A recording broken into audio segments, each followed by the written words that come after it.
Zoraya enters a gala in her late mother's gown, only to be mistaken for a billionaire's date. As secrets unravel and emotions ignite, a single night threatens to rewrite both their lives forever. Before we get into the story, comment below where in the world you are watching from today. The morning sun streamed through the thin curtains of Zoraya King's small apartment. She stretched and sighed, already dreading another long day at the Grand Plaza Hotel, where she worked as a concierge. At 29, Zoraya had learned to expect little from life, especially from the wealthy guests she catered to every day. Another day, another dollar, she mumbled, as she pulled herself out of bed. Her phone buzzed with a text from her mother. "Baby, did you remember to pay that bill for me? Things are tight this month." Zoraya closed her eyes briefly. Ever since her father had walked out when she was 8, leaving nothing but unpaid bills and broken promises, her mother had struggled. And Zoraya had learned early that the only person you could truly count on was yourself. "Already done, Mama, don't worry," she texted back, even though that payment had eaten into her art supply fund for the month. Her gaze drifted to the corner of her apartment where her easel stood. A half-finished portrait waited there, her true passion, her escape. Her drawings and paintings were the only place she felt truly free. 2 hours later, Zoraya stood behind the polished marble counter of the Grand Plaza Hotel, her dark hair pulled back in a neat bun, her hotel uniform pressed and perfect.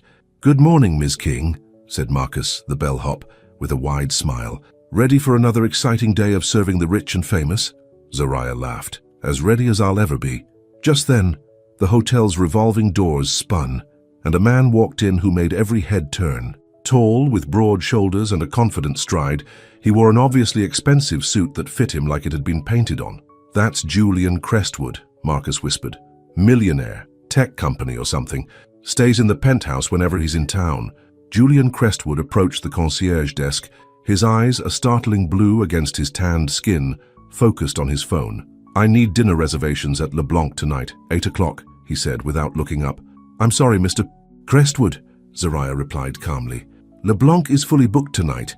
There's a charity event." He finally looked up, clearly not used to hearing the word no. For a moment, he just stared at her, and Zoraya felt something strange pass between them, a flicker of recognition, though she was certain they'd never met. "I can get you into Azura instead," she offered.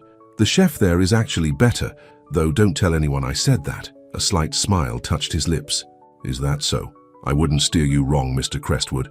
He studied her name tag. "Zoraya," he said, as if testing how her name felt on his tongue. "Make it happen." As he walked away, Zoraya shook her head. Typical rich guy, handsome, sure, but also cold and entitled. She'd met 100 like him. What she didn't know was that Julian Crestwood had just received an invitation that morning, an invitation that would soon change both their lives. In his penthouse suite, Julian stared at the embossed invitation on his coffee table like it was a ticking bomb.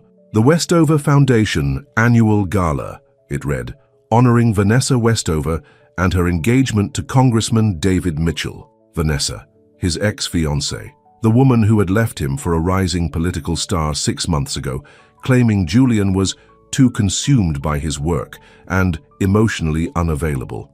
His phone rang. It was his best friend, Alex. "Did you get it?" Alex asked without preamble. "The invitation, yeah. Are you going?" Julian ran a hand through his dark hair. "She's obviously inviting me just to rub her new engagement in my face. So don't go. And let her think I'm hiding? That I care?"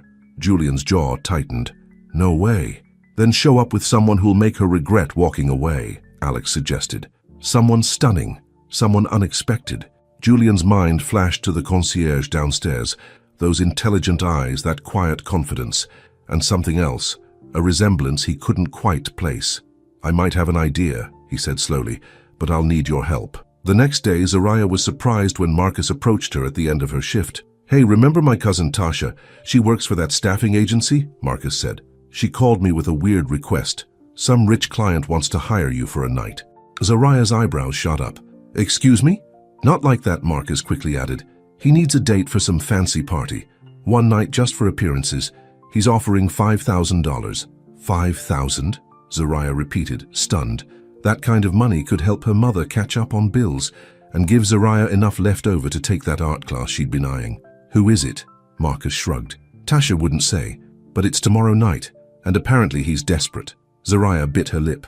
It sounded crazy, but also Simple. One night pretending to be some rich guy's girlfriend for $5,000. Tell Tasha I want to meet him first, she decided. And if anything feels off, the deal's off. That evening, Zariah found herself sitting in an upscale cafe, nervously checking her watch. The mysterious client was already 10 minutes late. Sorry to keep you waiting. She looked up to find Julian Crestwood standing at her table, looking even more handsome in casual clothes than he had in his suit. You? She gasped. He slid into the seat across from her. Is that disappointment I hear? Surprise, she corrected. When Marcus mentioned a rich client, I didn't think it would be you. So your friend didn't tell you who I was, Julian said. But he explained what I need? Zariah nodded, still processing. A date for some event. But why me? You could have anyone. Something flickered in Julian's eyes, a shadow quickly hidden. I need someone real. Someone smart. Someone who won't embarrass me or try to make this more than it is. He leaned forward. I've seen how you handle difficult guests at the hotel. You're calm, composed, and you don't take any nonsense. $5,000 for one night, Zariah stated, making sure she understood. Just to pretend to be your girlfriend. Exactly. We attend the gala, you look beautiful, we make everyone believe we're together, and then we go our separate ways. What's the catch? A smile touched Julian's lips. Smart question. The event is the Westover Foundation Gala. My ex-fiancée, Vanessa Westover, will be there with her new fiancé. She sent me an invitation to flaunt her happiness in my face. So I'm supposed to help you make her jealous? Zariah asked, frowning. Not jealous. I just refuse to show up alone and let her think I'm still pining for her. His blue eyes held Zariah's gaze. This is business, Ms. King. Cold, simple business. Zariah thought of her mother's mounting bills, of her own dreams of taking advanced art classes. $5,000 for one night of pretend. I'll need a dress, she said finally. Julian's face broke into a genuine smile, the first she'd seen from him. I'll have a selection delivered to your apartment tomorrow morning. Choose whatever you like. How do you know where I live? He handed her a business card. I don't. Text your address to this number. My assistant will handle everything. As Zariah took the card, their fingers brushed, and she felt an unexpected jolt of electricity. For a moment, something unreadable passed across Julian's face, that same strange recognition she'd noticed at the hotel. Is there something on my face? She asked, self-conscious. Julian shook his head as if clearing away a thought. No, it's nothing. He stood up. Tomorrow night, then. My driver will pick you up at 7. As he walked away, Zariah couldn't shake the feeling that there was more to this arrangement than Julian was telling her.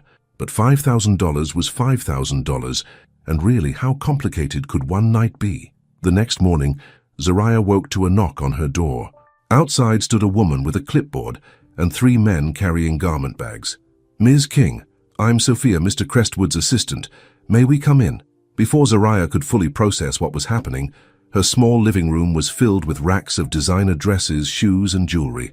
Mr. Crestwood wanted to ensure you had options, Sophia explained coolly. Zariah ran her hand over a midnight blue gown that probably cost more than 3 months of her salary. This is a lot. He also scheduled a hair and makeup team to arrive at 5 this evening, Sophia continued, checking her tablet. Now, do you have any questions about tonight? Zariah thought for a moment. Yes. What exactly is my backstory? How did Julian and I meet? People will ask. Sophia nodded approvingly. Good question. Mr. Crestwood suggested keeping it simple and close to the truth. You met at the hotel where you work. After several encounters, he was impressed by your intelligence and asked you to dinner. And now we're dating, Zariah finished. Exactly. Keep details vague but believable. The goal is to appear genuinely coupled without inviting too many questions. Sophia checked her watch. I must go. Mr. Crestwood has a busy day. Choose whatever you like from these options. They're all yours to keep. After Sophia left, Zariah sat on her sofa, surrounded by more luxury than she'd ever seen up close. This whole situation felt surreal. For a brief moment, she considered calling the whole thing off, but then her phone buzzed with another text from her mother. The hospital called about payment again. Zariah's resolve hardened. One night, $5,000. She could do this. She stood and began examining the dresses, eventually pulling out a deep emerald green gown with a subtle shimmer. It was elegant without being flashy, sophisticated without trying too hard. As she held it against herself in the mirror, she could almost imagine belonging in Julian Crestwood's world, just for one night. At precisely 7 o'clock, A sleek black car pulled up outside Zaraya's apartment building. The driver opened the door for her, and she slid into the back seat, careful not to wrinkle her dress. To her surprise, Julian wasn't inside. Instead, there was a small velvet box on the seat with a note. "Meeting you at the gala. Thought these might complete your look." Inside the box was a pair of teardrop emerald earrings that matched her dress perfectly. Zaraya hesitated, then put them on. $5,000 and borrowed jewelry. She could handle this. 30 minutes later, the car pulled up to a grand hotel lit up like a Christmas tree. Red carpet stretched from the street to the entrance, where photographers snapped pictures of arriving guests. "Mr. Crestwood said to tell you he'll meet you at the top of the stairs," the driver said as he opened her door. Taking a deep breath, Zaraya stepped out of the car. A few heads turned her way, probably wondering who she was, but no cameras flashed for her. She made her way up the carpeted stairs, her heart pounding, and there he was. Julian Crestwood stood at the top of the stairs in a perfectly tailored tuxedo, looking like he'd stepped out of a magazine. When he saw her, something changed in his expression, surprise followed by something deeper that Zaraya couldn't name. "You look," he started, then seemed at a loss for words. "Is something wrong?" Zaraya asked, suddenly worried she'd chosen poorly. Julian shook his head slowly. "No, you look perfect." He offered his arm. "Ready to put on a show?" As Zaraya took his arm, she caught a glimpse of their reflection in the glass doors of the hotel. They looked good together, like they belonged together. For just a moment she allowed herself to enjoy the fantasy. "Lead the way, Mr. Crestwood," she said, with a confidence she didn't entirely feel. "Julian," he corrected, leaning close to her ear. "Tonight I'm Julian to you." And with that, he led her through the doors and into a world of crystal chandeliers, champagne fountains, and the kind of people who made $5,000 in interest before breakfast. Zaraya felt a flutter of nervousness. This was it. One night, one truth to find, and nothing would ever be the same again. The Westover Foundation Gala was exactly as lavish as Zaraya had imagined. The grand ballroom glittered with thousands of tiny lights, making the crystal chandeliers sparkle like stars. Waiters in white gloves circulated with trays of champagne and hors d'oeuvres that looked too pretty to eat. "Stay close," Julian murmured, his hand warm against the small of her back. "And remember, you're not impressed by any of this." Zaraya raised an eyebrow. "That's part of our story?" "No," he said with a slight smile. "That's just you, the concierge who wasn't impressed by Julian Crestwood." Before she could respond, an older gentleman approached them, hand extended. "Julian didn't think you'd show tonight," the man said, giving Julian a hearty handshake before turning curious eyes to Zaraya. "Wouldn't miss it, Senator," Julian replied smoothly. "May I introduce Zaraya King? Zaraya, this is Senator Williams." "Lovely to meet you," Zaraya said, extending her hand with a warm smile. The senator seemed charmed. "The pleasure is mine. I must say, Julian, you've been keeping this beautiful woman a secret. How did you two meet?"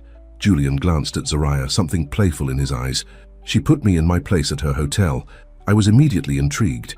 He was demanding the impossible," Zaraya added, surprised by how easily the words came. "I offered him something better instead." The senator laughed. "A woman who knows her mind. Good for you, Julian." As the senator moved on, Julian leaned closer to Zaraya. "That was perfect. Natural." "I just told the truth," she replied. "Partly, anyway." Over the next hour, they moved through the crowd together. Julian introduced her to business associates, politicians, and socialites, whose names Zaraya knew she'd never remember. To her surprise, playing the role of Julian's date wasn't as difficult as she'd feared. He stayed close, his hand often finding hers or resting lightly on her back. When he spoke to others, he frequently glanced at her, including her in conversations, asking for her opinion. If Zaraya didn't know better, she might have thought it was real. "There she is," Julian said suddenly, his body tensing. "Vanessa." Zaraya followed his gaze to a stunning blonde woman in a white gown. On her arm was a handsome man with silver-streaked hair and a political smile, the kind practiced in front of mirrors until it looked natural. "Your ex-fiancé?" Zaraya asked quietly. Julian nodded, his jaw tight. "And her fiancé, Congressman Mitchell." Zaraya studied the woman for a moment. Vanessa Westover was classically beautiful, with the kind of polished perfection that came from a lifetime of privilege. But there was something cold in her smile, calculating in her eyes as they swept the room. Those eyes eventually landed on Julian, widening slightly in surprise. Clearly, she hadn't expected him to actually attend. Then her gaze shifted to Zaraya, and her perfect smile faltered for just a moment. "She's coming this way," Zariah whispered. "What's our play?" Julian's hand tightened around hers. "Just be yourself. That's enough to make anyone jealous." Before Zariah could process that unexpected compliment, Vanessa was upon them, her fiancé in tow. "Julian," she said, air-kissing his cheek, "I'm so glad you could make it." "Wouldn't miss it," Julian replied, his voice perfectly pleasant. "Congratulations on your engagement, Vanessa. Congressman, good to see you again." The men shook hands with practiced civility. "And who is this?" Vanessa asked, her eyes scanning Zariah with barely disguised curiosity. "This is Zariah King," Julian said, his voice warming as he looked at her. "Zariah, this is Vanessa Westover and Congressman David Mitchell. Lovely to meet you both," Zariah said with a genuine smile. She'd dealt with enough wealthy guests at the hotel to know how to handle this situation. "The foundation is doing amazing work. I was just reading about your education initiative in underserved communities." Vanessa seemed taken aback, clearly not expecting substance from Julian's date. "How you follow our work? I grew up in one of those communities," Zariah said simply. "Education was my way out. So yes, I follow organizations that help kids like I was." The congressman stepped forward, suddenly interested. "Which neighborhood, if you don't mind my asking?" "Southside Atlanta," Zariah replied. "Not the part that's been gentrified." "I'm heading there next month for a campaign stop," he said. "Perhaps you could share some insights about the area's needs." Zariah felt Julian's surprise beside her, but she kept her focus on the congressman. "I'd be happy to. The community center on Maple Street would be a good place to start. They're doing incredible work with limited resources." As they continued talking, Zariah became aware that Vanessa was studying her with increasing intensity. Finally, the blonde woman interrupted. "How did you and Julian meet? He usually doesn't date." "Well, smart women?" Zariah supplied with a sweet smile that took the sting out of her words. Julian laughed, a genuine sound that seemed to surprise Vanessa. "She's right. I've definitely upgraded." Vanessa's perfect smile tightened. "I just meant someone outside our usual social circle. The best things in life often come from unexpected places," Julian said, his arm sliding around Zariah's waist in a gesture that felt oddly protective. "If you'll excuse us, I believe they're about to start dinner." As they walked away, Zariah could feel Vanessa's eyes boring into her back. "That went well," Julian murmured. "She definitely wasn't expecting you to show up with someone like me," Zariah replied. Julian stopped walking and turned to face her. "Someone intelligent, beautiful, and genuine?" No, she probably wasn't. The intensity in his blue eyes made Zariah's heart skip. For a moment, she forgot this was all pretend. "Oh, you're very good at this," she said softly. Something passed across his face, a shadow of regret. "Sometimes I'm not sure what's real anymore." Before she could ask what he meant, they were ushered to their table for dinner. Throughout the meal, Zariah found herself genuinely enjoying Julian's company. When he wasn't putting on a show for the business world, he was surprisingly thoughtful and even funny. He asked questions about her art and actually listened to her answers. He seemed genuinely interested in her life, her dreams. "So why hotel work?" he asked as they finished their dessert. "If art is your passion, bills don't pay themselves," Zariah replied with a shrug. "My mother has health issues, and after my father left, someone had to be the responsible one." Julian's expression sobered. "I'm sorry. That must have been difficult." "Life is difficult for most people," she said simply. "We just do what we have to do." He studied her for a long moment. "You're different from anyone I've met." "That's not saying much. Your world seems pretty uniform." Julian laughed, shaking his head. "Touché." The conversation was interrupted when a distinguished older man stopped by their table. "Excuse me," he said, addressing Zariah. "I couldn't help noticing your discussion of techniques with the gentleman at the next table. Are you an artist?" Zariah looked up in surprise. "Yes, I am, though not professionally." "Yet," Julian added, and the certainty in his voice made Zariah glance at him. The man introduced himself as Harold Winters, and Zariah nearly gasped. Harold Winters was one of the most respected art critics in the country. "I dabble in portraiture mostly," she explained, feeling suddenly self-conscious. "She's being modest," Julian interjected. "She captures people's essence in a way I've rarely seen." Zariah stared at him. "How would he know that?" "Do you have any work with you, Mr. Winters asked. "Just on my phone," Zariah admitted, pulling out her phone and scrolling to photos of her recent pieces. Mr. Winters studied them intently, occasionally zooming in on details. "These are remarkable. The emotional depth, the technical skill. Have you had formal training? Some community college courses, Zariah said. I'd love to study more, but financial realities get in the way, Mr. Winters finished for her. He handed her a business card. I'm curating a showcase of emerging artists next month. I'd like to include your work. Call my office. As he walked away, Zariah sat in stunned silence. Did that just happen? She finally whispered. Julian was smiling at her, a genuine smile that transformed his face. He recognized your talent, as he should. But how did you know about my work, about capturing essence? For a moment, Julian looked caught off guard. Then he shrugged. Just a guess based on how you observe people. You see more than most. Zariah wasn't entirely convinced, but before she could press further, the lights dimmed, and Vanessa took the stage to make a speech about the Foundation's work. As Vanessa spoke eloquently about helping disadvantaged children, Zariah couldn't help but compare the poised, perfect woman on stage with the one who had looked at her with such disdain earlier. Which was the real Vanessa? She glanced at Julian and found him watching her instead of his ex. There was something in his eyes she couldn't read, something almost sad. What? She whispered. He shook his head slightly. Nothing. After the speech, a band began to play, and couples moved to the dance floor. Julian stood and offered his hand to Zariah. Shall we? Zariah hesitated. I should warn you, I'm not much of a dancer. Just follow my lead, he said softly. On the dance floor, Julian pulled her close, one hand on her waist, the other holding hers. He moved with the easy confidence of someone who had taken lessons since childhood. Relax, he murmured when he felt her tension. You're doing fine. Gradually, Zariah began to feel more comfortable, allowing herself to be guided by his movements. The music, the lights, the warmth of his hand on her waist, it all combined to create a dreamlike atmosphere. Everyone's watching us, she said quietly. Let them watch, Julian replied, his eyes never leaving her face. They're just wondering how I got so lucky. Zariah laughed softly. You're very convincing, you know. If I didn't know better, I might think you meant all these nice things you're saying. Something flickered in his eyes. What if I do? The question hung between them, charged with possibility. Zariah felt her heart beating faster. This was dangerous territory, forgetting that this was all pretend, that he had hired her for a role.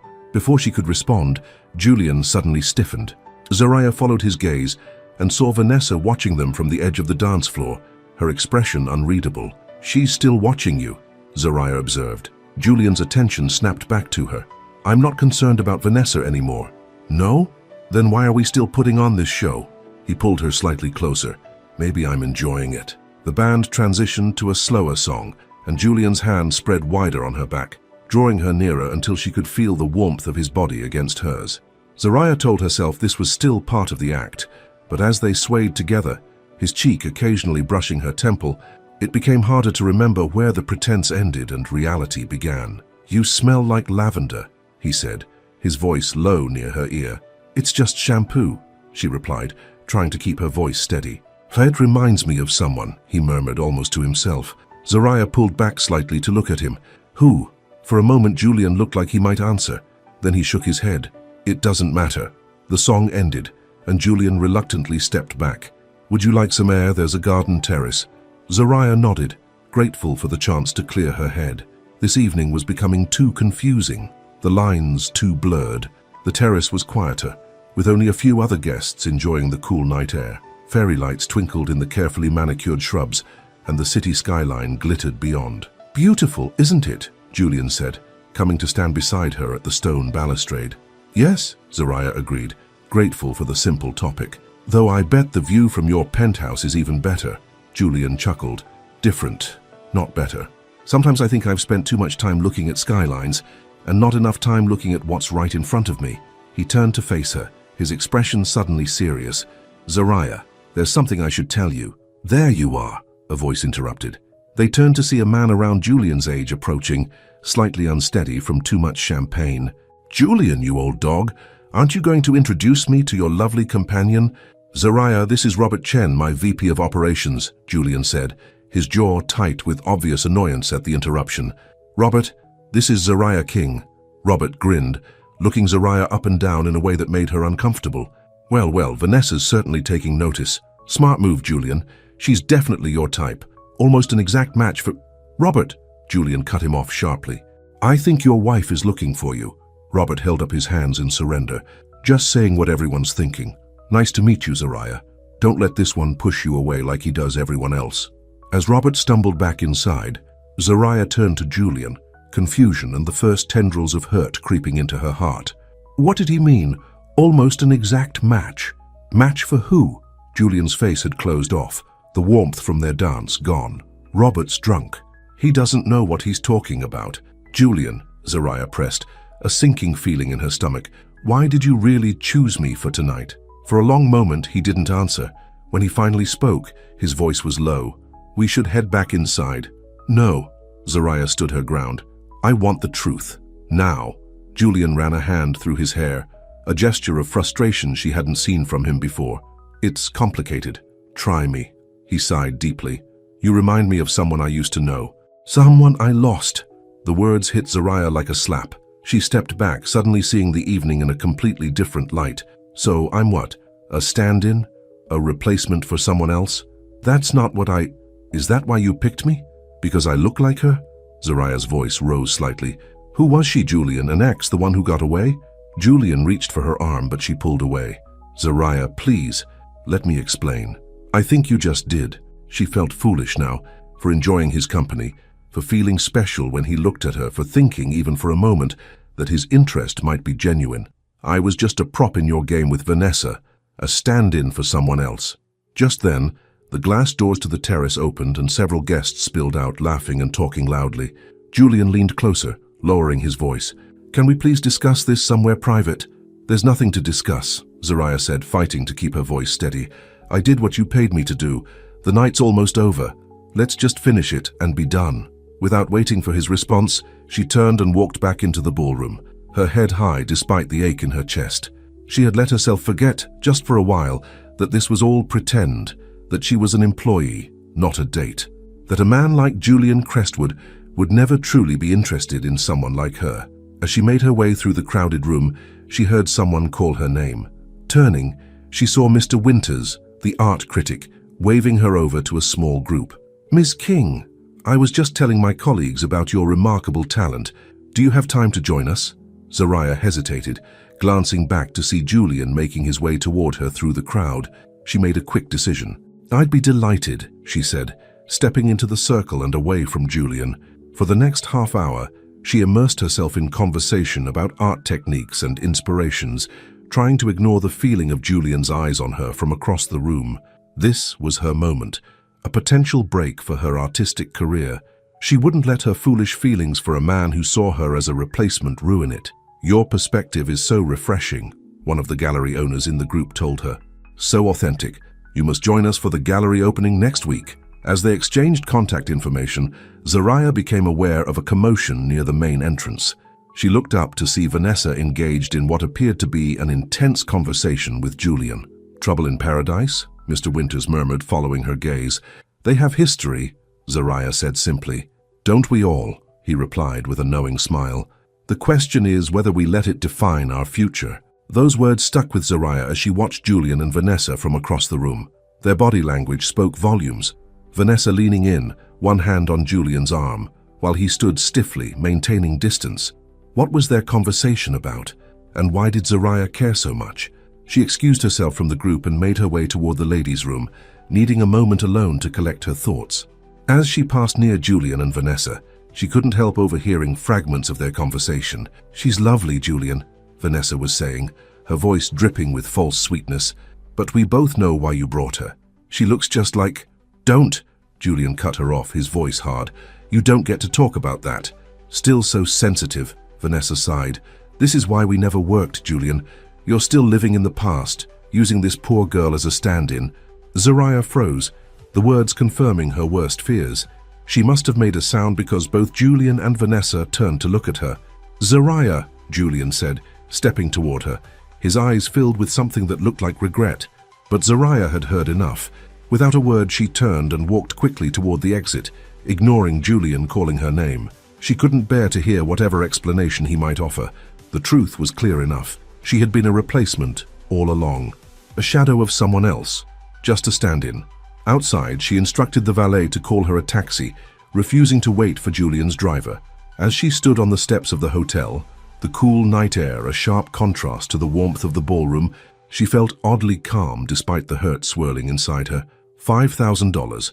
That's what tonight was worth. A business transaction, nothing more. She heard footsteps behind her and turned to see Julian approaching, his expression troubled. "Zariah, please let me take you home." "I've called a taxi," she said, her voice steady. "Our arrangement is complete, Mr. Crestwood. You got what you paid for. What you heard. It's not what you think," he insisted. "Isn't it?" Zariah looked at him directly. "You chose me because I remind you of someone. That's the truth, isn't it?" Julian's silence was answer enough. "Who was she?" Zariah asked, surprising herself with the question. For a long moment, Julian said nothing. Then, quietly, "My sister. You remind me of my sister." The admission caught Zariah off guard. "Your sister? She died 10 years ago," Julian continued, his voice tight with controlled emotion. "You have her smile, her way of seeing through people's masks." He ran a hand through his hair. "I didn't realize it until that first day at the hotel.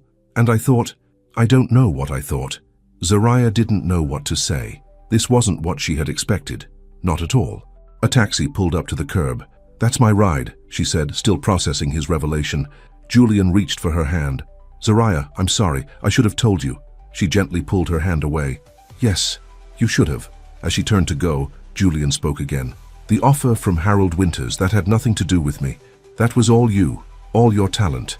Zariah nodded, wanting to believe him. "Good night, Julian."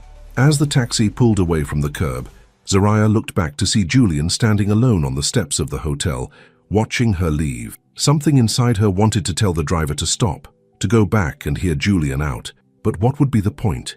Tonight had been a job, not a date. A fantasy, not reality. And yet, as the taxi merged into the late-night traffic, Zariah couldn't stop thinking about the way Julian had looked at her when they danced. The genuine interest in his eyes when she talked about her art, the warmth of his hand in hers, or the sadness in his voice when he spoke of his sister. One night, one truth, and nothing would ever be the same again. The morning after the gala, Zariah woke to the sound of her phone buzzing insistently. She squinted at the screen. 5 missed calls from an unknown number and a text message that simply read, "Please call me, Julian." She set the phone down without responding. Last night felt like a dream. The glamour, the dancing, the brief fantasy that someone like Julian Crestwood might actually see her, the real her, and then the painful awakening to reality. Her phone buzzed again. This time, it was her mother. "Baby, how was your big date? You didn't call me last night." Zariah sighed. She hadn't told her mother the truth about the arrangement with Julian, only that she had been invited to a fancy gala. "It was fine, Mama. Just tired when I got home." "Well, I want to hear all about it. Come for Sunday dinner tomorrow." "I'll be there," Zariah promised. After hanging up, she forced herself out of bed. The emerald dress lay draped over a chair, a glittering reminder of a night that wasn't real. Next to it was her purse, where she'd placed the small envelope Julian's driver had handed her before the gala, containing a check for $5,000. A clean business transaction. That's all it had been. So why did her chest ache when she thought about never seeing Julian again? She shook off the feeling and headed to the shower. Today was her day off, and she had promised herself she would work on her paintings. Art had always been her escape, her true voice. Now with Harold Winters' business card sitting on her kitchen counter, it might finally become something more. Across town, Julian sat in his penthouse office, staring at his phone. Zariah hadn't answered his calls or texts. Not that he blamed her. "You look terrible," said a voice from the doorway. Julian looked up to see his best friend, Alex, leaning against the doorframe. "Thanks for the update," Julian replied dryly. Alex came in and sat across from him. "I take it the gala didn't go as planned." Julian ran a hand over his face. "It went exactly as planned, until it didn't." "What happened?" "She found out why I chose her." Alex winced. "You told her about the resemblance to Lily?" "Not exactly." Julian stood and walked to the window, looking out at the city below. "Vanessa mentioned it, and Robert, in his usual tactful way, practically announced it to anyone listening." "Ouch." "Yeah." Julian turned back to his friend. "The thing is, Alex, it started out as that. The resemblance to Lily caught my attention, but last night with Zariah, it became something else, something real." Alex studied him for a moment. "I haven't seen you like this since, well, ever." "She's different," Julian said simply. "She sees through all the bullshit. She's talented, smart, genuine. And now she thinks she was just a replacement for my dead sister. Did you explain? I tried. She wouldn't listen. Julian picked up his phone again, checking for messages that weren't there. And why should she? I hired her to play a part, then got upset when she didn't want to keep pretending. So what are you going to do? Julian's jaw set with determination. I'm going to make it right. 2 days later, Zariah was back at work at the Grand Plaza Hotel. She had successfully avoided thinking about Julian Crestwood, mostly by throwing herself into preparations for the showcase Harold Winters had invited her to join. She had selected 3 of her best portraits to display and was working on a 4th in her spare time. Someone's in a mood, Marcus commented as they stood behind the concierge desk. That fancy party not go well? Zariah forced a smile. It was fine, just busy with my art stuff. Uh-huh, Marcus said, clearly not believing her. Well, heads up. Mr. Grumpy from 1502 is headed this way and he does not look happy. Zariah looked up to see an elderly man approaching the desk with a scowl. Mr. Peterson had been staying at the hotel for a week and had complained about everything from the temperature of his coffee to the firmness of his mattress. Good morning, Mr. Peterson, Zariah said with her best professional smile. How can I help you today? 20 minutes later, after arranging for maintenance to check the suspiciously noisy air conditioning in Mr. Peterson's room for the 3rd time, Zariah was ready for her break. She headed to the staff room, only to be intercepted by Sophia, Julian's assistant. Ms. King, Sophia said coolly, do you have a moment? Zariah's heart skipped despite herself. Is something wrong with the payment? The payment went through fine, Sophia replied. This is about something else. Mr. Crestwood would like to speak with you. I'm working, Zariah said flatly. He's aware. He's asked if you would meet him after your shift ends. Sophia held out a small envelope. All the details are in here. Zariah hesitated, then took the envelope. I'll think about it. Sophia nodded once. He said you'd say that. He also said to tell you that he understands if you don't come, but he hopes you will. With that, she turned and walked away. Zariah waited until she was alone in the staff room to open the envelope. Inside was a note written in a strong, angular hand. Zariah, I owe you an explanation. No strings, no expectations. Just the truth you deserve. I'll be at the Riverside Cafe at 6 p.m. today. I hope you'll join me, but I understand if you don't. Julian Zariah folded the note and put it back in the envelope. Part of her wanted to throw it away, to put the entire bizarre episode behind her. But another part, a stronger part, wanted answers. When her shift ended at 5:30, she found herself heading toward Riverside Cafe instead of home.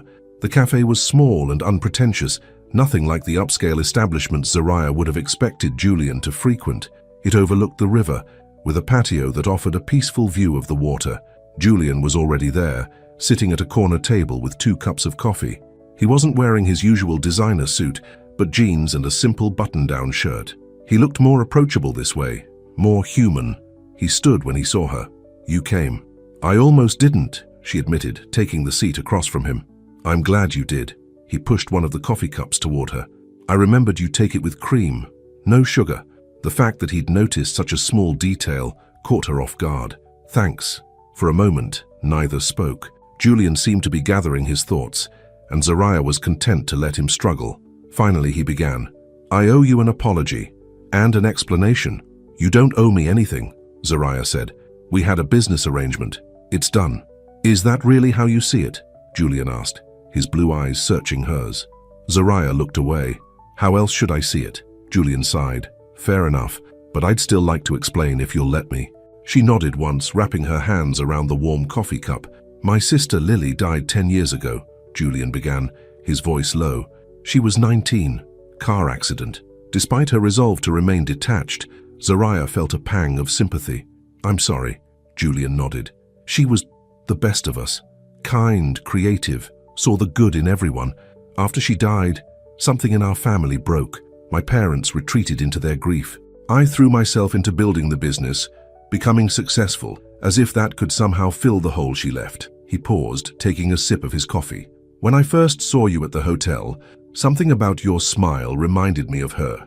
Not in a creepy way, he added quickly, just a flash of recognition, that same genuineness she had. So you hired me because I reminded you of your sister, Zariah stated, trying to keep the hurt from her voice. At first, yes, Julian admitted. I don't know what I thought, that having you there would make the night easier somehow. But then I got to know you and it became about you. not any resemblance to Lily. Zariah wanted to believe him, but doubt lingered. How convenient. Julian leaned forward. Zariah, I've dated plenty of women who look nothing like my sister. I've never once sought out someone because they reminded me of her, until you. And it wasn't about your appearance. It was something in your spirit, your authenticity. So I'm supposed to feel flattered? Zariah challenged. No, Julian said firmly. You're supposed to understand that while the resemblance to Lily might have been what first caught my attention, it's not why I couldn't take my eyes off you all night. It's not why I called you afterward. And it's certainly not why I'm sitting here now. His intensity made Zariah's heart beat faster. Then why are you here? Because I can't stop thinking about you, he said simply. The real you. The artist with big dreams, the daughter taking care of her mother, the woman who put me in my place at the hotel. I want to know that woman better. Zariah sat back, studying him. There seemed to be genuine emotion in his eyes. But how could she trust it? How could she trust him? I'm not sure that's a good idea, she said finally. Julian nodded, as if he'd expected this response. I understand, but before you decide, there's something else you should know. He reached down beside his chair and lifted up a portfolio case. I did some research on Harold Winters's showcase. It's a big opportunity. Gallery owners, collectors, they'll all be there. But the submission fee is steep. He placed the portfolio on the table and slid it toward her. I took the liberty of preparing the application materials. The fee is covered. Zariah stared at the portfolio, then back at Julian. I don't need your charity. It's not charity, he insisted. It's an investment in an artist I believe in. You can pay me back when you sell your first painting. And if I don't want to accept, then don't, Julian said. Tear it up. Find another way. I know you will because you're determined, but I'm hoping you'll see this for what it is. My way of trying to make things right. Zariah's fingers hovered over the portfolio. The showcase was a real opportunity, one she might not get again. But accepting Julian's help felt like opening a door she wasn't sure she should walk through. Why do you care so much? She asked softly. Julian's expression was open, vulnerable, in a way she hadn't seen before. Because that night at the gala, for the first time in years, I felt like myself. Not the CEO, not the ex-fiancé, not the guy who lost his sister. Just me. And that was because of you. The sincerity in his voice was hard to dismiss. Zariah found herself wanting to believe him, despite her better judgment. I need time to think, she said finally. Julian nodded. Take all the time you need. My number's in there, if you want to talk. As Zariah stood to leave, portfolio in hand, Julian remained seated. For what it's worth, he said, Vanessa called me yesterday. Zariah paused. Oh? She wanted to try again. Said seeing me at the gala made her realize she'd made a mistake. And what did you tell her? Zariah asked, trying to sound casual. Julian's eyes held hers. I told her I'd met someone who reminded me what it feels like to be real with another person, and I wasn't going back to pretending. Zariah felt a rush of emotion she wasn't prepared for. Without another word, she turned and left the cafe, the weight of the portfolio in her hands, nothing compared to the weight of Julian's words on her heart. For the next week, Zariah threw herself into preparing for the showcase. She had decided to use the application materials Julian had prepared, not because she forgave him, she told herself, but because it would be foolish to pass up the opportunity. Harold Winters had been impressed with her submission and had selected all 3 of her portraits for display. The showcase was just 2 weeks away, and Zariah was working feverishly to complete a 4th piece, a portrait of her mother, capturing the quiet strength and dignity that had sustained them both through difficult years. She hadn't contacted Julian, though she'd found herself reaching for her phone more than once. What would she even say? That she was flattered but still hurt? That she was confused by her own feelings? That despite everything, she missed talking to him? It was easier to focus on her art. On Sunday evening, she visited her mother for dinner, as promised. They sat in the small kitchen of the apartment where Zariah had grown up, eating her mother's famous pot roast. You're quiet tonight, her mother observed. Still thinking about that man from the gala. Zariah looked up in surprise. How did you know? Her mother smiled knowingly. Baby, I raised you. I know when something's on your mind, and you've barely mentioned this big fancy date you went on, which tells me there's a story there. Zariah sighed and told her mother everything, the arrangement, the gala, Julian's revelation about his sister, and his subsequent attempt to make amends. Her mother listened without interrupting, her wise eyes taking in every detail. When Zariah finished, she reached across the table and took her daughter's hand. You know what I think? She said. I think sometimes people come into our lives for the strangest reasons, but it's what happens next that matters. What do you mean? This man, he may have noticed you for one reason, but he's staying for another. The question is, do you want him to stay? Zariah considered this. I don't know, Mama. He lives in a different world. Worlds change, her mother said simply. People change them. After dinner, as Zariah was helping with the dishes, there was a knock at the door. Her mother went to answer it and returned with a strange expression on her face. There's a delivery for you, she said. In the living room stood a delivery man holding a large flat package wrapped in brown paper. Zariah King, he asked. That's me. Sign here, please. After he left, Zariah carefully unwrapped the package. Inside was a framed photograph, an old one showing a teenage girl with a bright smile, sitting at an easel with a paintbrush in hand. A note was attached. This is Lily. She loved art too. I thought you should know who she was, since she's part of this story. But she's not the reason I can't stop thinking about you, that's all you. Julian Zariah stared at the photograph. The girl did have a similar smile to her own. Open, genuine, but they looked nothing alike otherwise. Lily was fair where Zariah was dark, delicate where Zariah was strong. She seems like she was a lovely girl, her mother said, looking over Zariah's shoulder. She does, Zariah agreed softly. What are you going to do? Her mother asked. Zariah touched the frame lightly.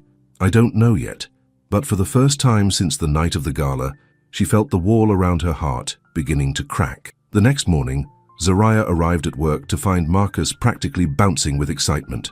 You are not going to believe who just checked in, he said as soon as she reached the concierge desk. Brad Pitt? Zariah guessed with a smile. Better, at least more relevant to you. Marcus gestured discreetly toward the lobby seating area. Julian Crestwood. Zariah's head snapped up. Sure enough, Julian was sitting in one of the lobby chairs, reading a newspaper. He was back in his business attire. Impeccable suit, polished shoes. But something was different about him. He seemed calmer somehow. What is he doing here? She whispered. He lives in this city. He doesn't need a hotel room. Marcus shrugged. He specifically asked for our lowest floor, smallest room, said something about a change of perspective, and he asked if you were working today. Zariah's heart pounded. What did you tell him? The truth, that you'd be here until 6. Marcus grinned. Come on, Zariah. The man is clearly trying to get your attention. Are you going to make him sit there all day? Yes, she said firmly. I'm working. But throughout the morning she was acutely aware of Julian's presence. He remained in the lobby, occasionally speaking on his phone, but mostly just waiting, watching without being obvious about it, giving her space while making it clear he wasn't going anywhere. By lunchtime, Zariah's curiosity got the better of her. During her break, she approached him. What are you doing, Julian? He looked up from his newspaper, a smile spreading across his face. Having an overpriced coffee and catching up on the news. You know what I mean. Why are you staying at this hotel when you have a penthouse 20 minutes away?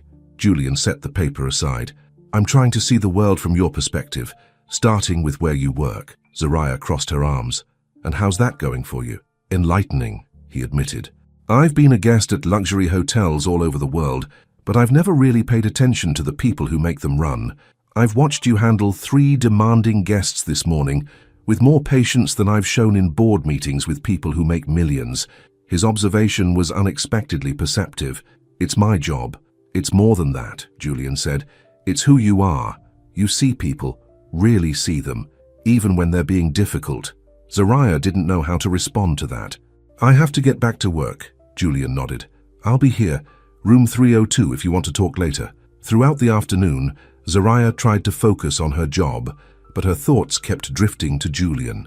What game was he playing? Or was it not a game at all?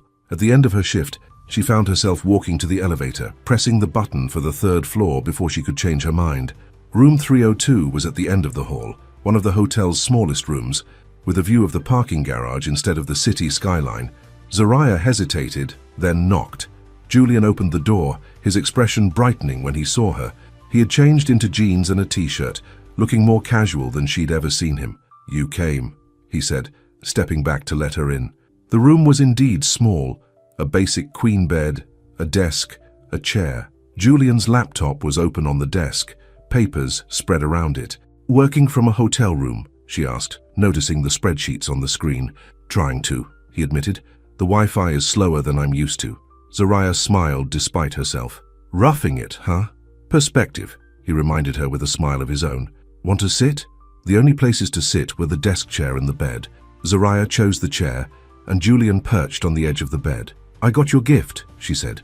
The photograph. Julian nodded. I wanted you to see her, to understand. She was beautiful, Zariah said softly. You must miss her. Every day, Julian agreed. But that's not why I'm here, Zariah. Then why are you here? In this hotel, in this tiny room? Julian leaned forward, his eyes intent on hers. Because I wanted to know what it's like to live in your world even for a little while. Because I'm trying to show you that I see you, not a shadow of someone else, not a convenient date, but you. The intensity in his voice made Zariah's breath catch. Julian, I know you don't trust me, he continued. You have no reason to, but I'm asking for a chance to earn that trust. He hesitated, then added, I've been doing a lot of thinking since that night at the gala, about the life I've built, the walls I've put up, about what's real and what's just for show. And what have you concluded? Zariah asked quietly. That I've been hiding in plain sight for years, he said. In business suits and penthouse views and relationships that look good on paper. And then you came along, someone who doesn't care about any of that, and suddenly I couldn't hide anymore. His words resonated with something deep inside Zariah, a recognition of truth that was hard to dismiss. Still, she held back. What exactly are you asking for, Julian? A second chance, he said simply. Not a business arrangement, not a show for others, just a chance to get to know each other for real this time. Zariah looked at him, really looked at him. Not the millionaire, not the man trying to make his ex jealous, but the person sitting before her now. She saw vulnerability in his eyes, a genuine hope that made her own walls feel suddenly flimsy. I'm still not sure, she said honestly. Julian nodded. I understand. Take all the time you need. I'll be in room 302 for the rest of the week. He smiled. Unless they kick me out for monopolizing the business center printer. That made Zariah laugh. The business center has 2 printers. Now you tell me, he groaned, and the moment of humor broke the tension between them. As Zariah stood to leave, Julian remained seated, giving her space. For what it's worth, he said, I'm glad you came by. Me too, she admitted, surprising herself with the truth of it. At the door, she turned back. The showcase opens next Friday at the West Side Gallery. 7 o'clock, if you're interested. Julian's face lit up. I'll be there. For the next week and a half, Zariah and Julian developed a strange new routine. He continued to stay at the hotel, and she would occasionally stop by room 302 after her shift. They would talk, really talk, about their lives, their dreams, their fears. Julian told her about growing up with the pressure of family expectations, about his complicated relationship with his parents after Lily's death, about the emptiness of success without anyone to share it with. Zariah shared stories of her childhood, of learning to draw with second-hand art supplies, of her dreams to someday open a community art center for kids who, like her, couldn't afford formal lessons. You could do it, you know, Julian said one evening as they sat sharing takeout Chinese food in his room. With your talent and vision, you could make it happen. Maybe someday, Zariah replied. After I figure out how to pay my own bills first. Julian didn't offer to solve her problems with his money, which Zariah appreciated. Instead, he asked questions, offered perspectives, treated her dreams with respect rather than charity. Slowly, cautiously, Zariah felt herself beginning to trust him. Not the persona he showed the world, but the man beneath it. The man who laughed at her jokes, who listened intently when she spoke about her art, who was staying in a cramped hotel room just to understand her world better. The night before the showcase, Julian invited her to dinner at a small Italian restaurant near the hotel. Nothing fancy, just good food and conversation. Nervous about tomorrow, he asked as they shared a tiramisu. Terrified, Zariah admitted. What if no one likes my work? What if they all see I don't belong there? Julian reached across the table and took her hand. That won't happen. But even if it did, even if every critic in that room hated your paintings, it wouldn't change how good they are. It wouldn't change your talent. His confidence in her was both touching and unnerving. How can you be so sure? Because I've seen your work, he said simply. I've seen how you put yourself into every portrait, how you capture not just what people look like, but who they are. Zariah squeezed his hand. Thank you for believing in me. As they walked back to the hotel, Julian's hand found hers again, their fingers intertwining naturally. It felt right, this quiet connection between them. At the hotel entrance, they stopped. I should go home, Zariah said. Big day tomorrow. Julian nodded. Can I pick you up for the showcase? Zariah hesitated, then nodded. I'd like that. For a moment they stood close, the air between them charged with possibility. Julian leaned forward slightly, then stopped, letting her decide. Zariah closed the distance, pressing her lips gently to his. The kiss was soft, tentative, a question rather than a demand. Julian responded with equal gentleness, his hand coming up to cup her cheek. When they pulled apart, his eyes were dark with emotion. Good night, Zariah. Good night, Julian. As she walked home, Zariah felt lighter than she had in years. Tomorrow was the showcase, a dream she'd had since childhood, finally coming true. And somehow, against all odds, she had found someone who seemed to truly see her, value her, choose her. Not a replacement, not a shadow, but her. What she didn't know was that the next day would test everything they had begun to build together, and that the truth, when fully revealed, would either destroy them or make them stronger than ever. The day of the art showcase arrived with perfect autumn weather, clear skies and a gentle breeze. Zariah had taken the day off work to prepare, spending hours getting ready both mentally and physically for what could be the most important night of her artistic career. Her mother came over in the afternoon to help, bringing the simple black dress they had splurged on together. You look beautiful, baby, her mother said, as Zariah twirled in front of the mirror. The dress was elegant without being flashy, perfect for an artist who wanted her work, not herself, to be the center of attention. Do you think people will like my paintings? Zariah asked, the nerves evident in her voice. Her mother took her hands. They'll love them because they're honest, because they show how you see the world. She paused, then added with a knowing smile, and how is your hotel guest doing? Zariah couldn't help the blush that rose to her cheeks. He's different than I thought. Her mother hummed, not pushing but clearly pleased. He's coming tonight? He said he would. Good. Her mother squeezed her hands. Now let's do something with this hair of yours. By 6 o'clock, Zariah was ready. Her hair was swept up in an elegant updo, her makeup subtle but polished. The gallery had arranged for her paintings to be picked up the day before, so all she needed to do was show up. Right on time, there was a knock at her door. When she opened it, Julian stood there in a well-cut suit holding a small gift bag. His eyes widened appreciatively as he took in her appearance. You look stunning. Thank you, she replied, suddenly shy. You clean up pretty well yourself. Julian smiled and handed her the gift bag. A little something for your big night. Inside was a slender silver bracelet with a small paintbrush charm. Simple, elegant, meaningful. Julian, it's beautiful, Zariah said as he helped her fasten it around her wrist. I wanted you to have something to remember tonight by, he explained. Whatever happens. Her mother appeared behind Zariah. You must be Julian. I've heard a lot about you. Julian extended his hand. Mrs. King, it's a pleasure to meet you. Take care of my baby tonight, she said, her voice warm but with an unmistakable note of warning. Yes, ma'am, Julian replied seriously. I promise. As they drove to the gallery in Julian's car, Zariah tried to control her nerves. What if no one buys my paintings? What if they think I don't belong there? Julian reached over and squeezed her hand. Then they're blind fools. But that's not going to happen. Your work speaks for itself, Zariah. The West Side Gallery was in the city's arts district, a modern building with gleaming glass walls. As they pulled up, Zariah saw that a small crowd had already gathered inside. Ready? Julian asked as he helped her from the car. Zariah took a deep breath, as I'll ever be. Inside, the gallery was elegantly lit, with each artist's work displayed in its own section. Harold Winters spotted Zariah immediately and came over to greet her. Miss King, so glad you could join us early. Your pieces are generating quite a buzz already.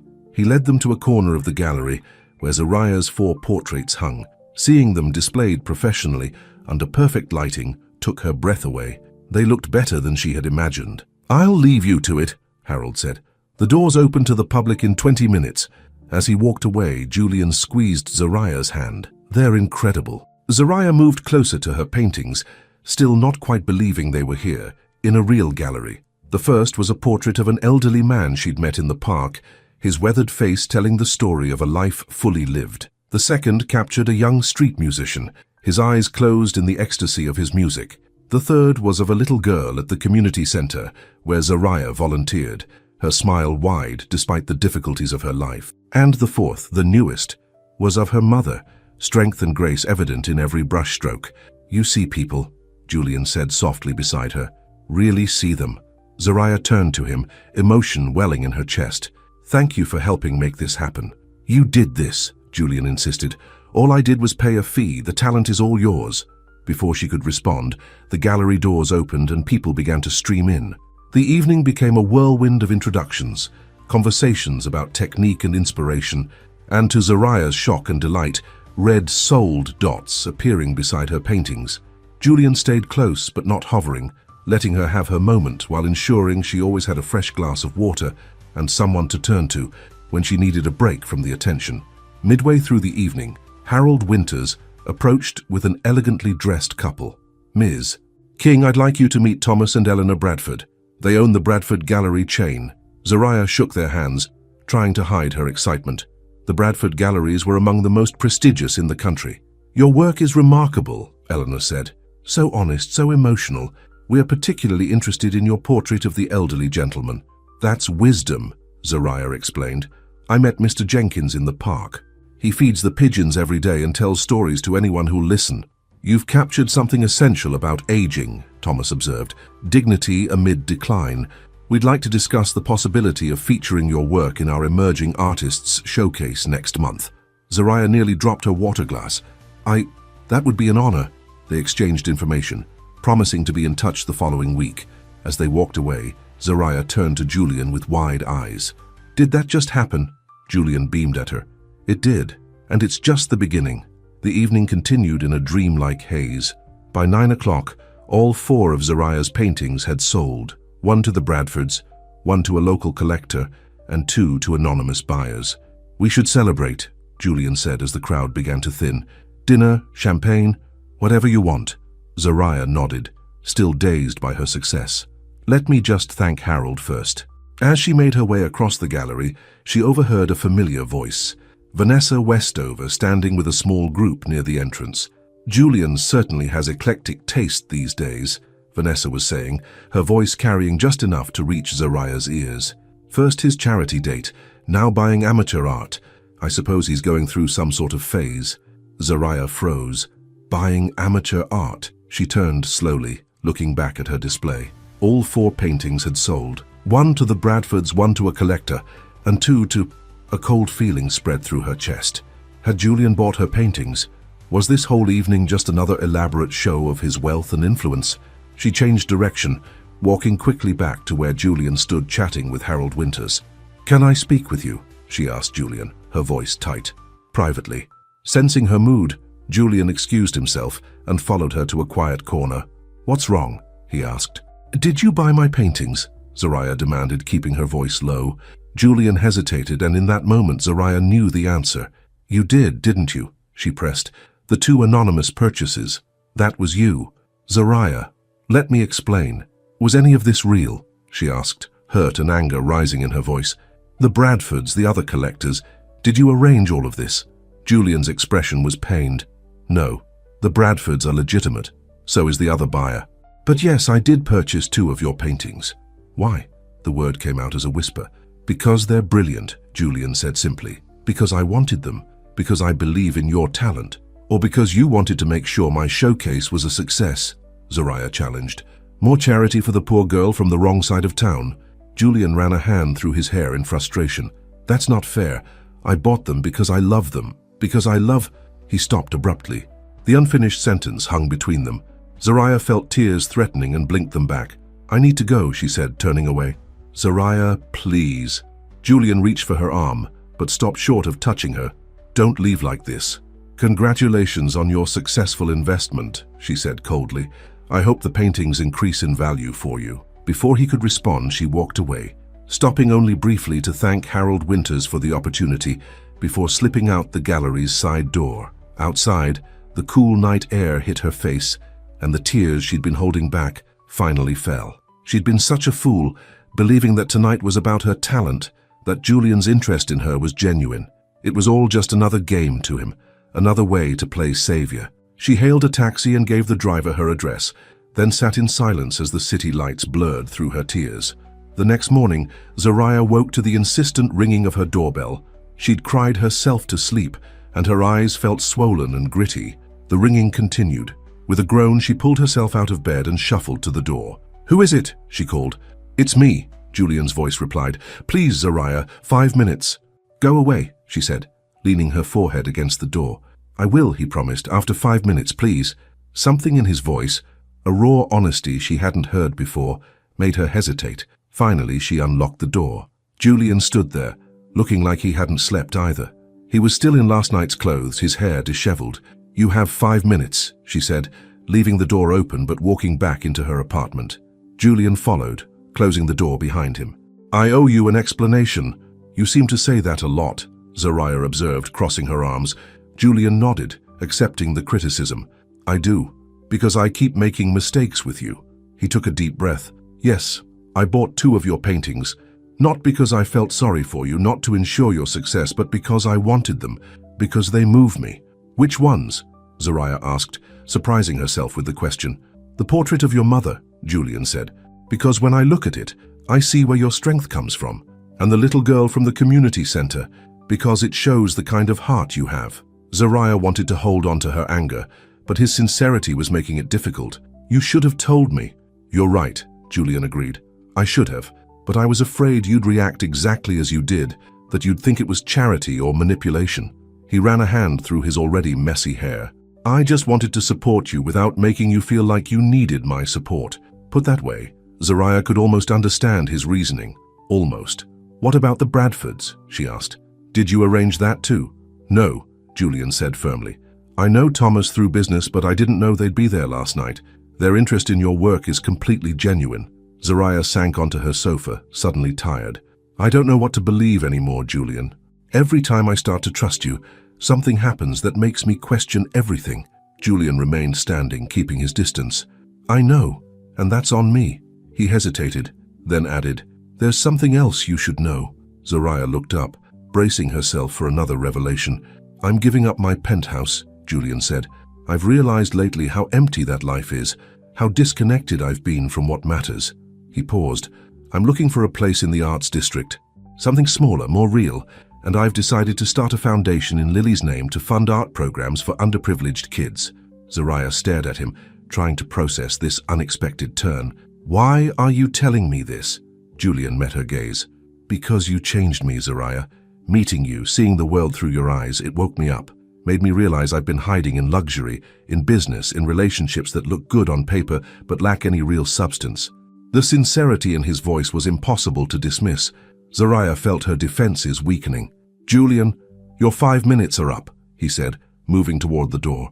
"I promised I'd go, and I will. But I want you to know something first." He turned back to face her. "What I almost said last night at the gallery, it was true. I'm falling in love with you, Zariah King. Not because you remind me of someone else, not because you fit some image I had in my mind, but because of who you are. Your strength, your talent, your heart." The words hit Zariah like a physical force. She stood, her legs unsteady. "I don't expect you to say it back," Julian continued.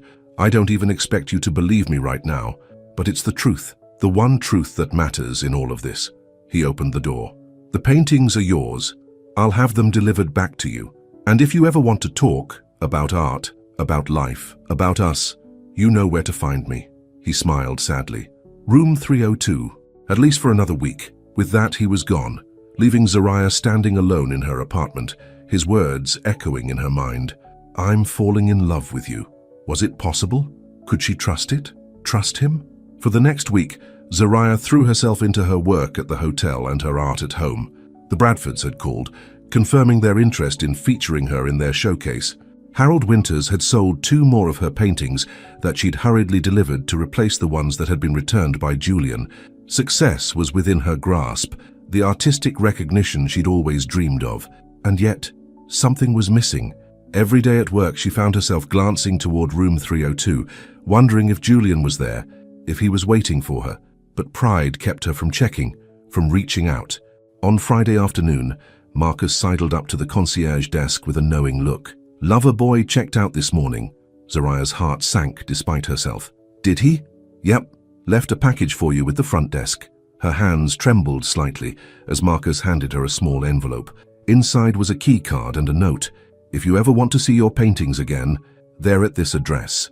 No pressure, no expectations. Just thought you might want to know where they are." Beneath his signature was an address in the Arts District. Zariah tucked the note into her pocket, her mind racing. Julian had moved and taken her paintings with him? After her shift, curiosity got the better of her.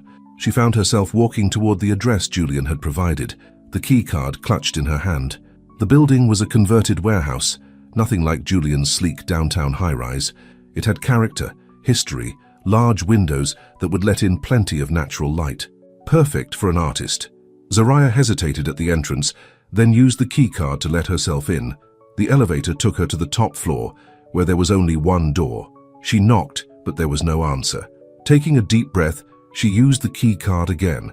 The space inside was open and airy, with exposed brick walls and polished concrete floors. It was sparsely furnished, as if the occupant had just moved in. But what caught Zariah's eye immediately were her paintings, both displayed prominently on the wall facing the entrance. She moved closer, studying them in this new setting. They looked good here, the lighting perfect, the space around them giving them room to breathe. "What do you think?" Zariah spun around to find Julian standing in the doorway to what appeared to be a kitchen. He was in jeans and a t-shirt, casual, approachable. "You moved," she stated the obvious. Julian nodded. "I told you I was looking for something in the arts district." He gestured around. "This feels more like home already." Zariah took in the space again, noticing details she'd missed before. A desk in the corner with Julian's laptop, a bookshelf half filled with books, large windows offering a view of the city that was different from his penthouse, but no less beautiful. "It suits you," she said finally. Julian smiled, a hint of relief in his expression. "I think so too." He hesitated, then added, "There's something else I want to show you." He led her to a door at the far end of the loft. When he opened it, Zariah gasped. Inside was a studio space, perfect for an artist. Large windows provided natural light, easels stood ready, and shelves lined one wall, filled with art supplies of every kind. "Julian, what is this?" He looked nervous, uncertain in a way she'd never seen before. "It's a studio. For you, if you want it." Zariah turned to him confused. "I don't understand." "The loft has two separate living spaces," Julian explained. "This side and the side we just came from. They can be connected or completely separate, depending on what the occupants want." The implication of his words slowly dawned on Zariah. "Are you asking me to move in with you?" "Not exactly," Julian said quickly. "I'm offering you a studio space, a place to work on your art without distractions, with the best light in the city." He gestured to the supplies. "Everything you need to create." "I can't afford a place like this," Zariah said, running her hand over a cabinet filled with paints in colors she'd never been able to buy for herself. "The building belongs to my company," Julian admitted. "But this isn't charity, Zariah. It's an investment in an artist I believe in. You can pay rent when your paintings start selling, which they already are." Zariah walked to the window, looking out at the view. It was tempting, so tempting. A space of her own designed for creating art, everything she'd ever dreamed of. "And what about you?" she asked, turning back to face Julian. "Where do you fit into this arrangement?" Julian's expression was open, vulnerable. "That's entirely up to you. The studio is yours regardless. The door between our spaces has a lock on both sides. You control your side." He paused. "I meant what I said, Zariah. I'm falling in love with you, but I don't expect anything in return. I just want to see you shine." Zariah studied him, searching for any sign of manipulation, any hint that this was another game. But all she saw was sincerity, hope, and a touch of fear, fear that she might walk away. "Why?" she asked softly. "Why would you do all this for me?" Julian moved closer, stopping just short of touching her. "Because from the moment I met you, you've been changing me, making me see what's real, what matters.